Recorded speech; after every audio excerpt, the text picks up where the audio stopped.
And welcome to the Music Mania podcast for the week of March 2nd. I am your host, Clint Switzer, and we are talking with a very special guest, the beautiful Nita Strauss from Alice Cooper's band. Nita, welcome to the show. How's everything going out there? You're in Switzerland right now, which is blowing my mind a bit.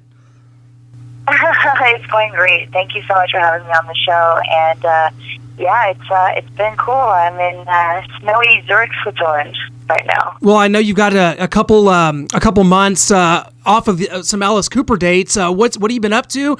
Filling your time. I noticed you've been doing kind of some guitar clinics, some meet and greets. How's everything been going with that? That's right. Yeah, I'm out here on a guitar clinic tour with sponsored by Iron Maidens guitars.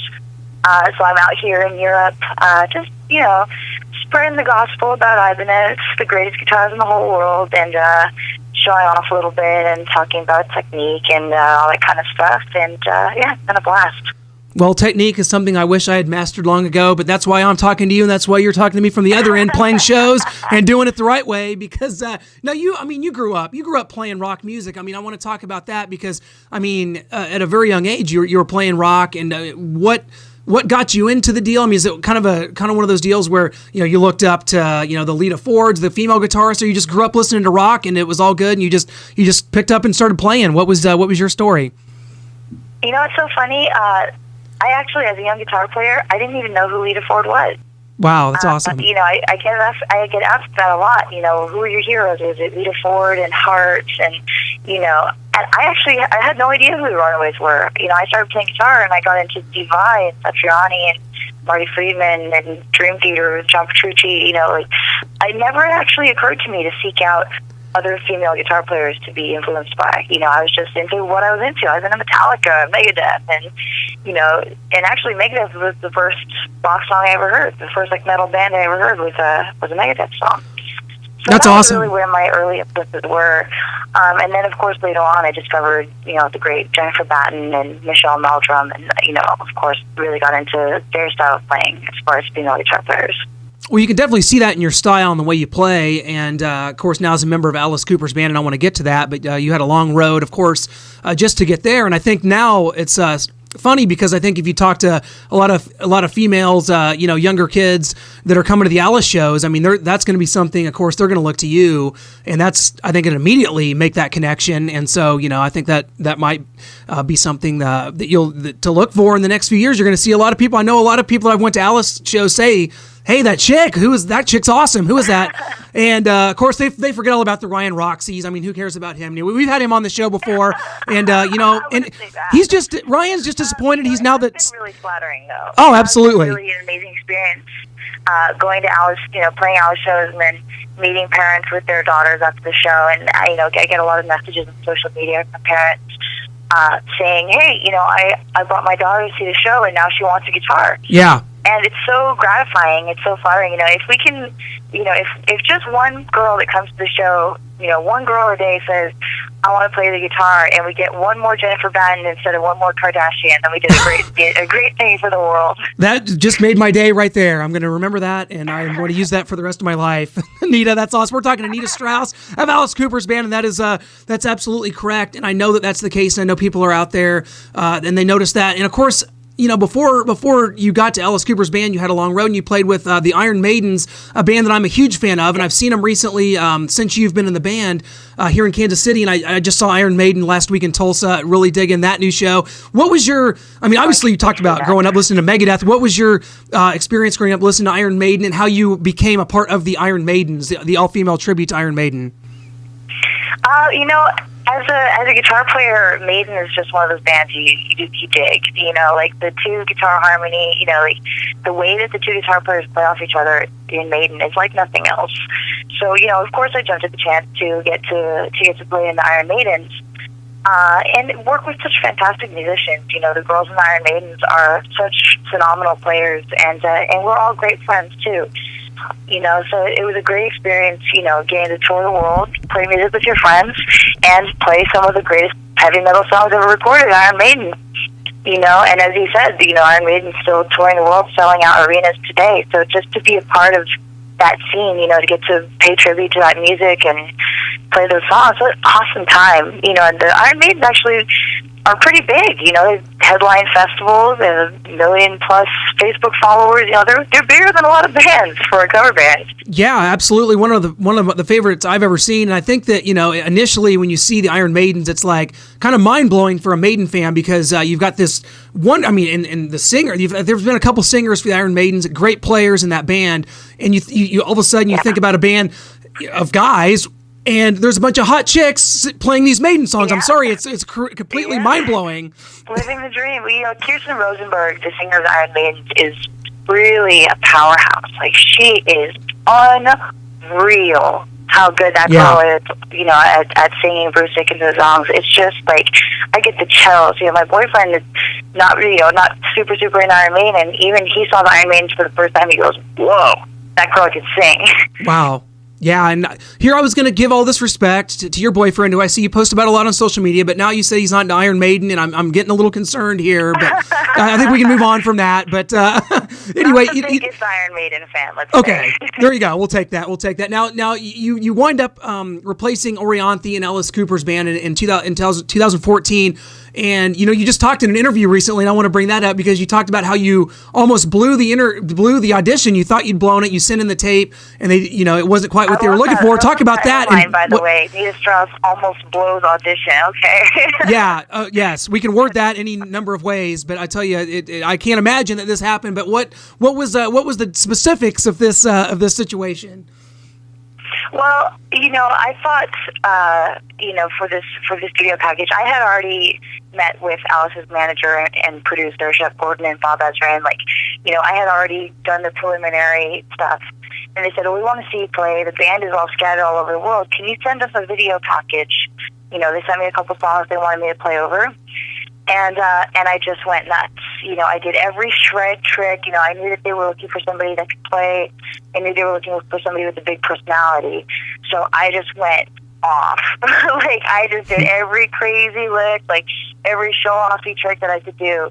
And really looking back at it, I don't know why I did that, because it's Alice Cooper. It's not, you know, I'm not auditioning for Cirque du Soleil. You know, I'm not auditioning for some shred band. I'm auditioning for a classic rock band where the guitar player is not the main focus. And so that was just what I did, essentially, was not what they were looking for at all, even close. They let me know that in no uncertain terms. And luckily for me, they saw something, you know, they saw enough there to give me a second chance. And I'm so thankful that they did.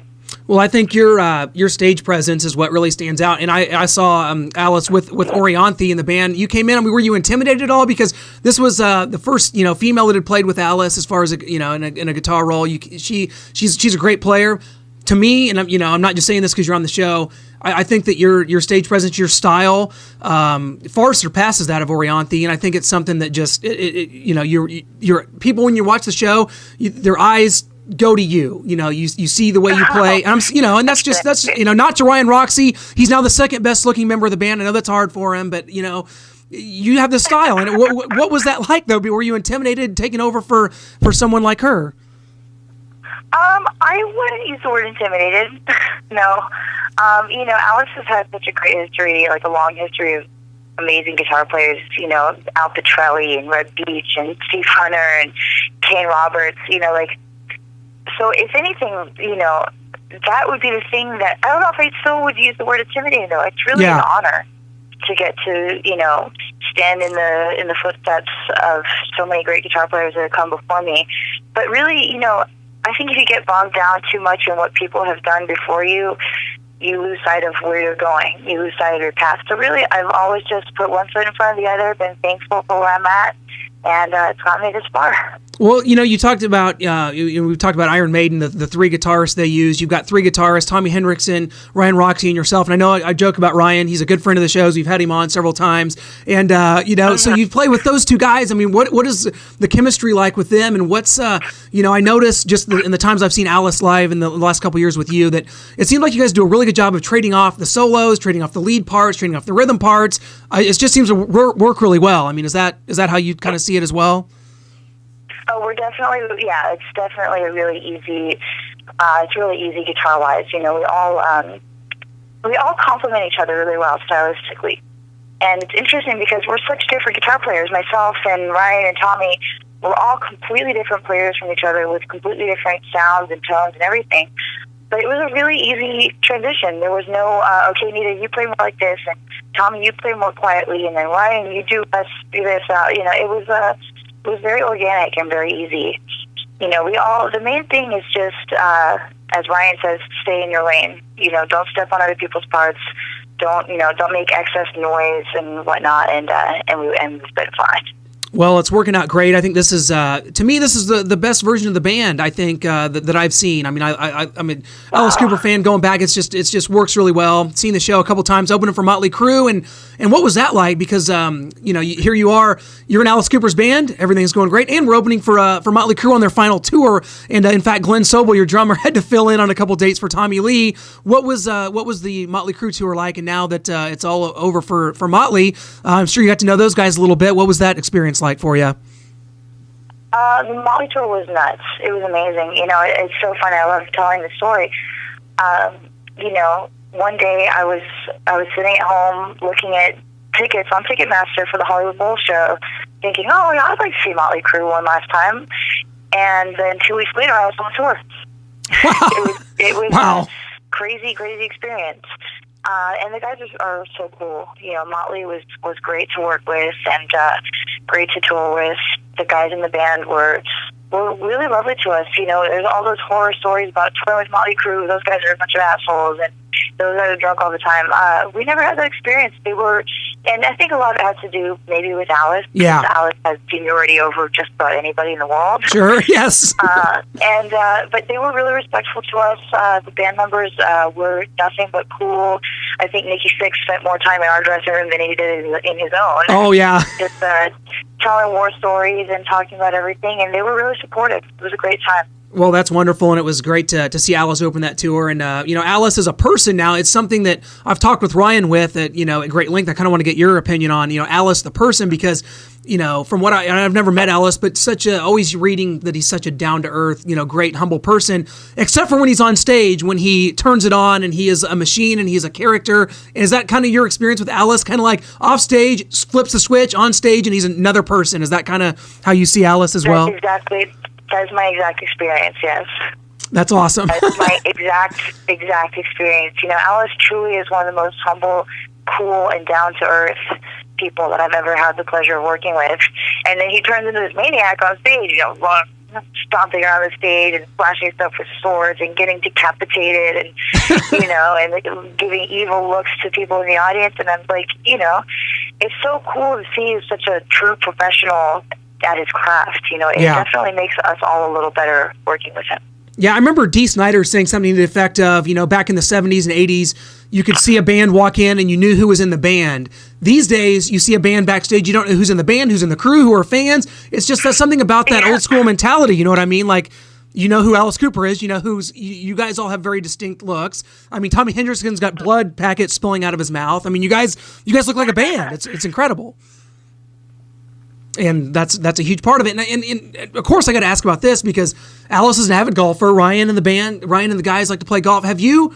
And I haven't seen an Instagram picture of this happening, so I got to get confirmation if you have played golf with the band or with Alice yet.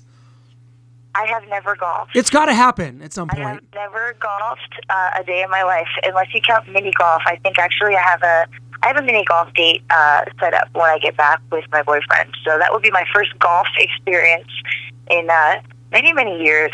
It's a good start. But no, I haven't golfed with Alice yet. And it's so funny, that's the first thing my dad asked me too. My dad is a musician, a great musician, and the first thing he asked me before he said, "Hey, are you excited to learn the songs?" Well, at one point I think it'll happen. I think we'll get out there and it'll be a good picture. It'll be a good picture for the Instagram.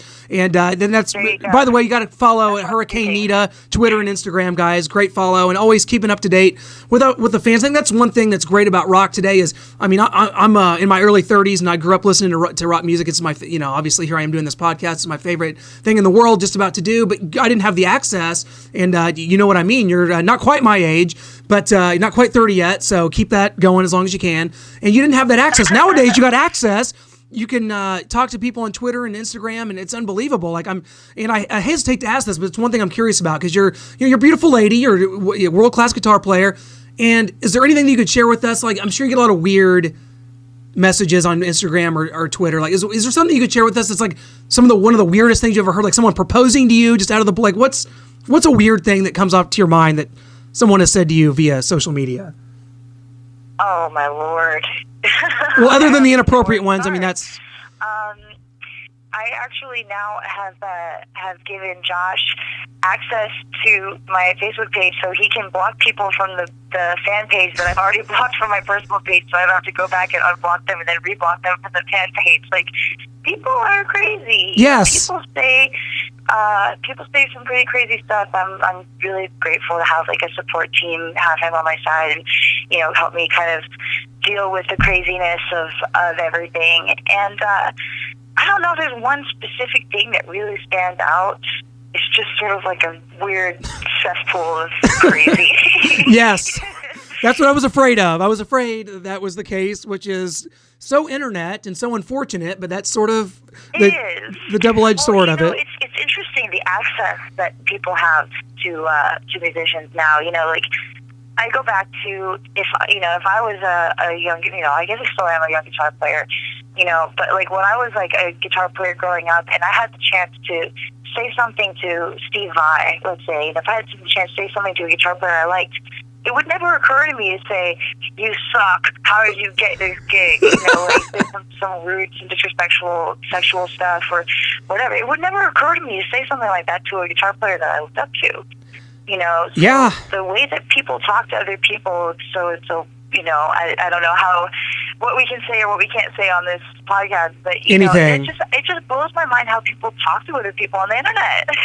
Yeah, and you as a woman, it makes it has to be worse because I mean, yeah, you see a lot of tweets. Okay, Kiss sucks, Motley Crue sucks, every band sucks. Okay, that's one thing. When you got you're a female guitarist, you're a beautiful young lady playing these songs, you're in this high profile band. Obviously, it's going to lead to some wonderful interactions with great people that are great fans that love to keep up with you. And of course, there's the other side too, which is the cesspool you talked about, which unfortunately does exist. But well, I'm on a strict no comment diet, which means I can't look at any comments on YouTube or Blabbermouth. That's probably good. I'm banned from looking at comments on anything. The only thing I look at comments on is my own posts. Sure. So that saves my sanity a lot because it's hard. It's hard. I don't pull the girl card out a lot, but as a female in heavy metal, it is hard to be incessantly picked on. Sure. So staying away from it has been really healthy for me. Like I know that there's a lot of articles about me. I know that websites like Blabbermouth and Lamb Goat and and Classic Rock and stuff will post stuff. And I know that there's always going to be comments and the same thing on YouTube videos. And I just think it's counterproductive. Me knowing that some guy from Nebraska thinks I suck is not going to help my day. It's certainly not going to make me any better of a guitar player. Well, you're a fantastic one, fantastic fit in this band, and I tell you, it's been a pleasure. Now, I know you're a fan, and I know that you love music, and I know you're always out, and you're always at shows. I mean, you've been in Europe. Have you had a chance to hit up any shows since the break of the Alice Cooper tour? I know you've been doing the guitar clinics. Have you had a chance just to hit up any shows as a fan lately? I did, actually. I don't often get to go to shows as a fan, but I had the best experience ever. I finally saw Metallica. Oh, you were in San Francisco. That's right. You were at the AT&T Stadium show. I did. That's awesome. The boyfriend and I hopped in the car and took a road trip and drove 6 hours up to see Metallica. And, and people were, I posted that I was doing it on social media because that's what we do these days. People were like, why didn't you just fly? I was like, because that's the fun, like, I don't think you're ever too cool to just hop in the car and go see your favorite band. I hope not. And people are always saying, oh, why don't you come to my city? Why don't you come, to this small town in upstate New York? It's like, you might have to drive to Buffalo. You might have to drive an hour. Right. That's part of the fun of going to a show. I love it.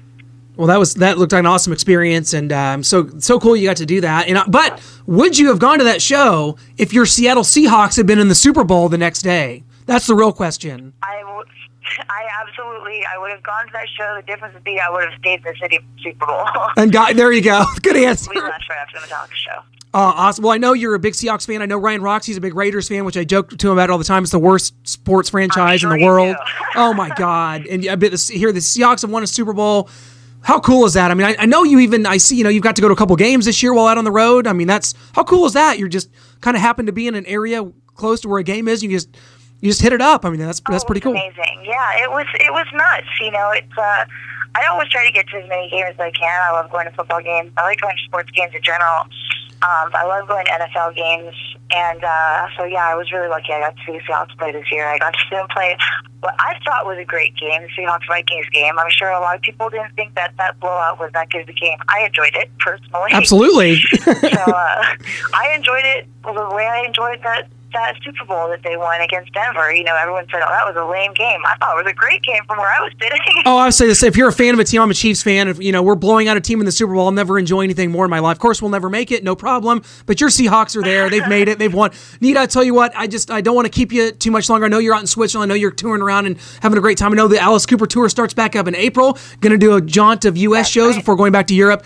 Nita, you're a sweetheart. I can't thank you enough for joining us here on Music Mania, and I just wish you the best of luck. And you can promise no weird and or bad social media comments here from myself or from Music Mania. You're number one in our book. Thank you. And we can't thank you enough, Nita. You take care. Thank you so much for having me. You betcha. Thanks a lot.